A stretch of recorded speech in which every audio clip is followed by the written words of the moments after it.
It's become apparent that certain game developers have managed to forge a reputation of unwarranted adoration. Somehow, even without a compelling lack of evidence, their supposed brilliance is placed on a pedestal of worship, as their faithful disciples praise key aspects of their work. Creativity, individuality. That's not to say that renowned developers are immune to producing bad games. But Suda 51's latest title, Lollipop Chainsaw, is so bad, so broken, so stupidly and disgustingly generic that it makes us question the integrity of its so-called genius entirely. Don't think that me letting you in here is an invitation for any funny stuff. You begin in Juliet Starling's bedroom. We know, we were expecting the shower too. We join the game's female protagonist on the day of her 18th birthday. She is every boy's wet dream, a blonde bombshell with a smoking body who's seemingly up for a bit of hanky-panky. She's also the head of the cheerleading squad. Fetish boxes, consider yourself ticked. But wait, surely we can make things even sexier and more provocative. Of course we can. Juliet's favorite food of choice is the humble lollipop. Juliet loves sucking on lollipops. I guess provides her with the perfect source of energy. Running late for her birthday meet with boyfriend Nick Carlisle, Juliet's surprised to find that her bustling high school is not overrun by usual jocks, nerds, and goths, but instead zombies. We say surprised, but in all honesty, she is not bothered one iota by The Walking Dead.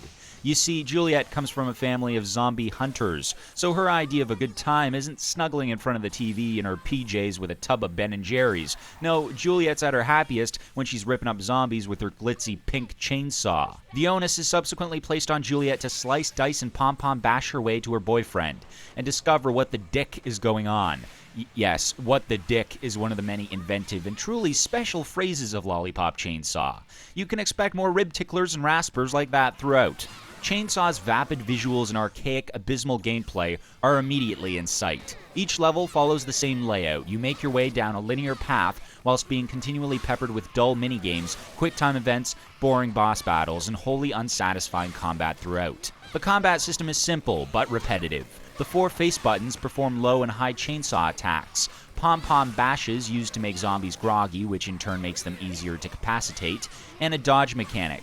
You'll spend most of your time smacking these buttons like a mindless zombie, as the combat feels clunky, heavy, and lacking any sort of fluidity. More intricate combos can be unlocked, available to purchase with the coins you obtain from cutting up rotten flesh bags. However, with games like Devil May Cry, Bayonetta, God of War, all besting Lollipop's sloppy and rudimentary mechanics, the stark gulf in quality continues to grind with every exasperating encounter. Enemies feel cheap, with all the typical enemy types we've come to expect in attendance. The exploding type, the flying type, the heavy type, the projectile type, you name it, they're here. Even the boss battles, an area which you'd hope to find some innovation and individuality, are just a series of predictable cycles which will present no trouble to even the most unskilled of players. Throughout the game, Juliet receives weapon upgrades in the form of birthday presents from her family. But even seemingly basic controls like aiming and firing feel awkward. Using Chainsaw Rush and the Blaster should be a highlight from the decrepit combat system, but predictably, they're not. To break up the decidedly poor combat, Suda 51 and his team of clever cats took the conscious decision of lacing the game with QuickTime events and minigames. Those QuickTime events will be the death of us! In essence, the game has a very arcade feel to it, with levels essentially split between one gimmick to the next. Juliet will also encounter hundreds of context-sensitive areas throughout the game, which will require you to do one of two things. We give you 2 guesses. QTE, minigame. Here's a hint. It's both. You'll also encounter people to save during each level. Again, this is essentially just a minigame as you attempt to kill all the zombies before your helpless classmates die, with a reward provided should you manage to save them.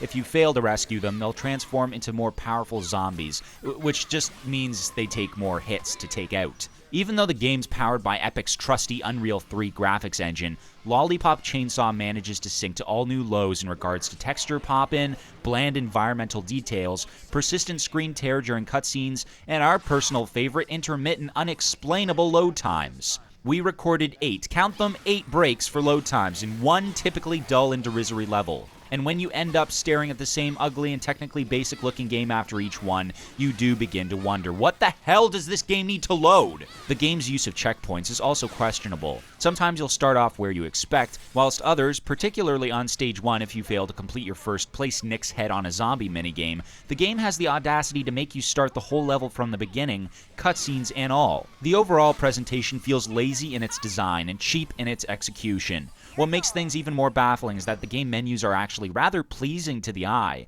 with the comic book style replacing the bland and frequently disappointing in-game and cinematic visuals. In 2012, to see such a cheaply designed game, it's just unacceptable. The audio is a collection of licensed tracks like Hey Mickey by Tony Basil and Lollipop by the Chordettes. The songs are relatively inoffensive, but often not in keeping with the game's direction or level design, which most of the time is admittedly all over the place. Players are granted the opportunity to purchase tracks to create their own playlist, but it's hardly a tempting offer, considering most of your coins will be spent on upgrades instead. The VO is again mediocre. By the end of the game, you'll be wishing Juliet preferred gobstoppers as opposed to lollipops. Her incessant cheery bubble pop bimbo chatter quickly begins to grate.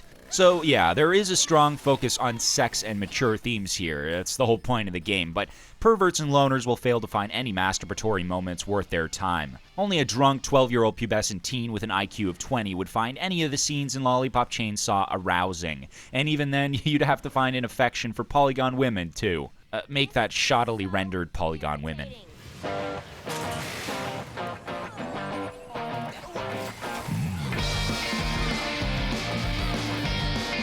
The game is certainly unique on paper, and on paper it's a great idea for a game, but in execution it is simply unique in the fact that it's one of the worst games we've had the displeasure to play this generation.